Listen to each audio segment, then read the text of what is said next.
Hello everybody, this is Jandy the Artsy-Rose and welcome back to Philip's main story. We are about to embark on the 7th chapter, and before we do that, I need to get an item in particular. My cat is with me. His name is Panther. Right there.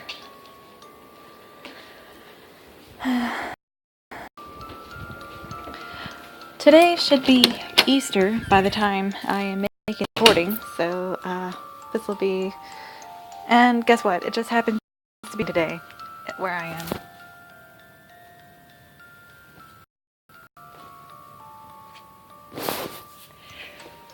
So, but I really like the rain. And I don't mind that it's raining.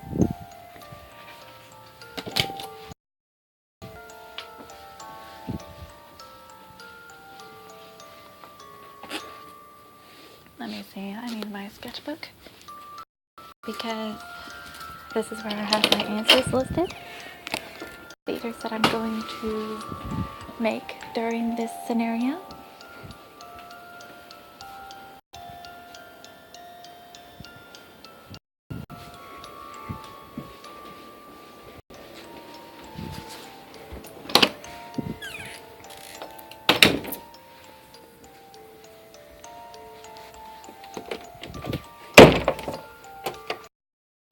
Right. Alright, Alright, we are ready to roll. Sorry for the long wait. I should have just paused the recording. That way you wouldn't have put up with this. You wouldn't have put up with all that racket. Philip's main story, Chapter 7.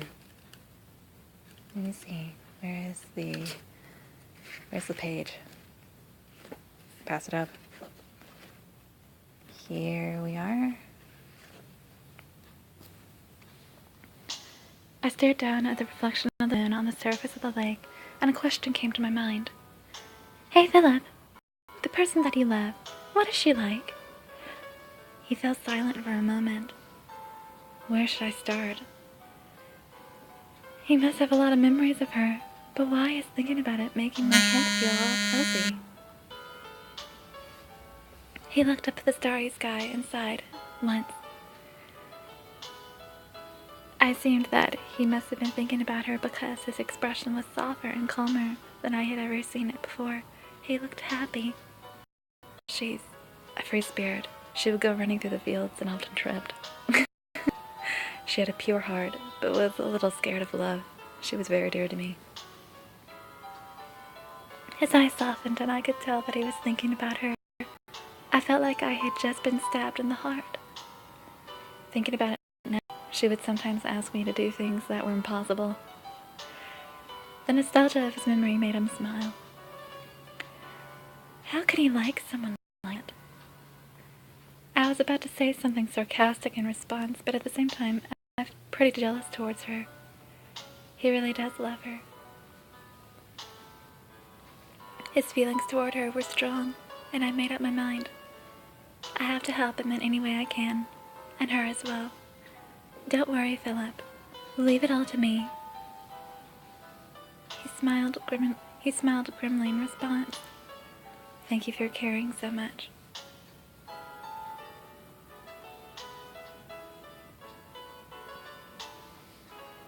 I hope I could solve whatever it was that clouded his expression. Excuse me. Sorry about that.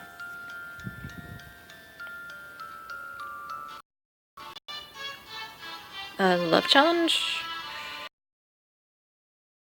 Pass it, tell me I can pass it. Yes! I can pass it! Yes!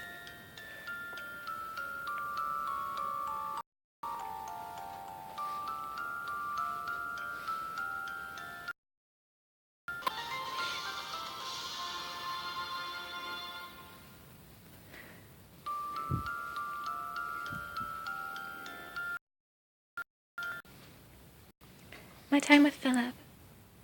I wanted just a bit more, a little longer. As the dark sky started to lighten, I could I found myself wishing for time to stand still. You should probably call Princess.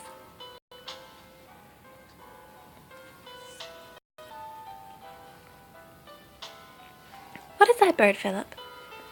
I didn't want the moment to end, and so I purposely pointed to a bird flying overhead. It's a skeleton bird. Why can't there be other birds around?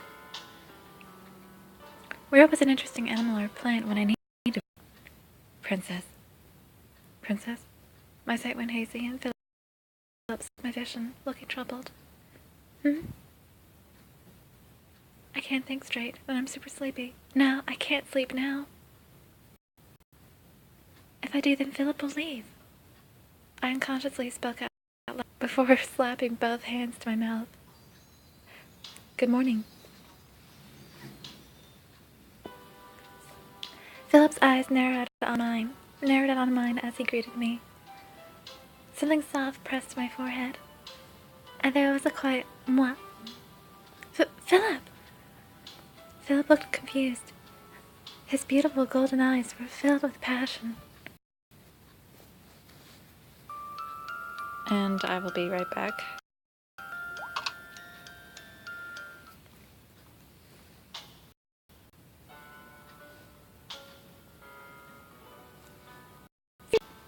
This is the one that I chose the last time. When I chose the first time. I want to sing for a bit longer. Would you sing with me? He softened slightly, smiled softly at me, and I racked my brains trying to think of a song I could remember. However, all I could think of is that tune Skeleton keeps humming. What's the matter, Princess? Say, sing it with me. That's Skeletano's song, isn't it? I don't know that one. There was an interesting animal or plant when I needed right back. And I'm back. And we're about to have a silly little dream sequence.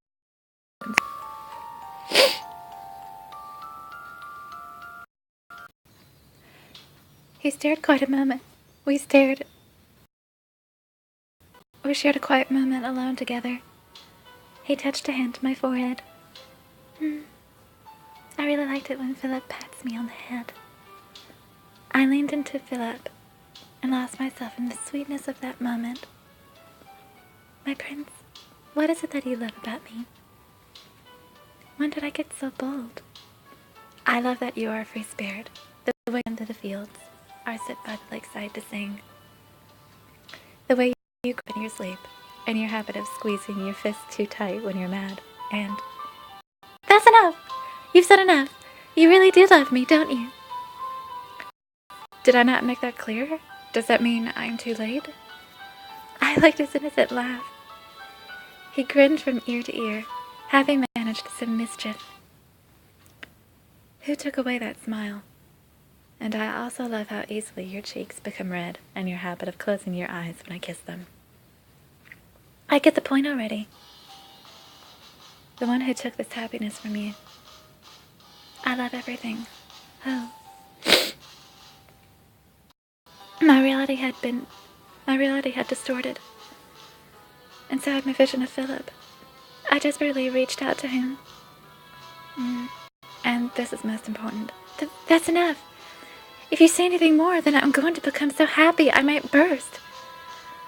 I couldn't hold his intense stare and looked down to avert my gaze. I like your face and your nice body. And, oh, I like it when you sing. You're the best out of all the girls. Oh, and I looked up at Philip, and there I saw. Oh, it's nearly time, Jandy. Time? I could hear bells in the distance. It's the day of our wedding. Hurry up. We need to get down that aisle. I looked around me for help. Philip was nearby. I was about to call out to him when I noticed something. Thank you, Princess. Now we can all be happy. Yes, it's been a long road, my third-rate poet. It was as if the bells were sounding something of my own head. My knees felt like they might give way at any moment. Now we can be together. Even when there's no flesh left on our bones, we will still be together. Now kiss me. No!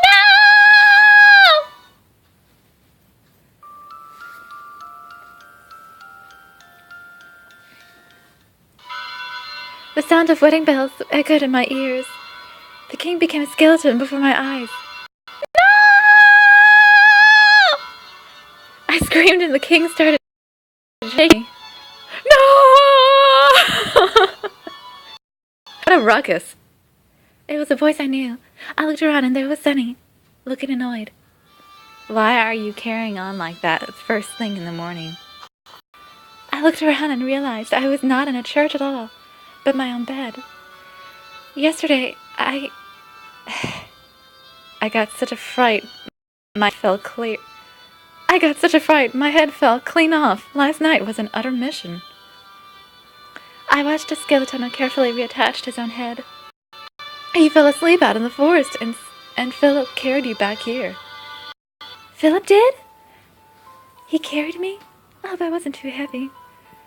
I was still focused on the contents of my dream, and I turned to face Sunny. Sunny, are you getting married to Philip? She sent me an obvious look of disdain, and I realized she wasn't going to even honor my stupid question with an answer. Hurry up and wash your face. Sunny passed me a towel. Huh? That third-rate poet is standing outside right now. Shall I let him in? No, don't! Wait a sec! Ready. I washed and freshened up my face. I didn't have any to wash my hair, but I ran a comb through it to tidy it up. Are you ready then? Okay. Just as the door opened, a portion of hair that refused to sprung up. No, that refused to behave sprung up, and I kept trying to get it to lie flat. Opened, there was Orlando, looking sullen. Sunny, why did you lie? Why did you lie? No, that's not the person I was hoping it'd be. I heard the most. Are you all right? He pressed on with an and. What a warm welcome this is. You look completely dissatisfied. The black aura surrounding him contrasted with his bright smile. I gave a little laugh. Apparently, that is the author's lick. The book was a bit fatter than previous volumes, titled Sending You a Love That Transcends 1,000 Years. A love that transcends 1,000 years. How romantic. The part about it being 1,000 years gave me a bit of a headache, but I ignored it.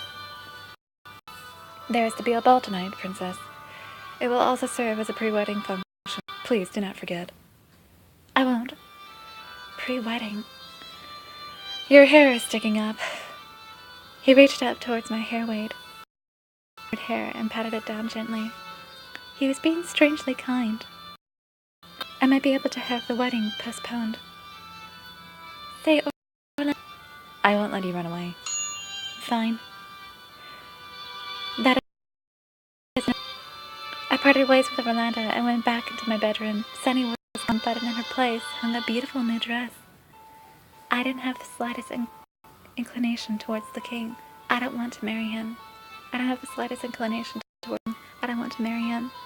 I slumped down and looked out the window, where a carrier crow was flying in my direction.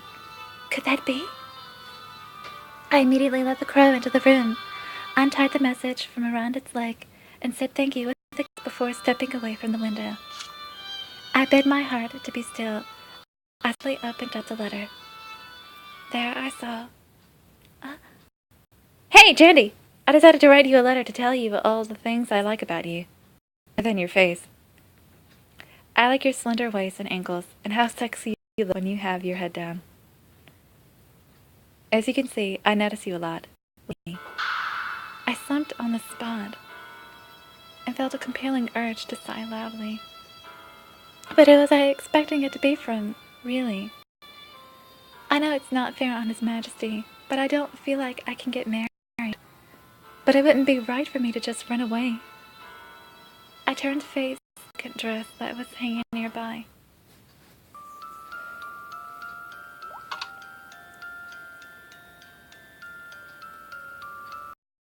Well, that's all for today. I am Jandy the Artsy-Rose, and I am out.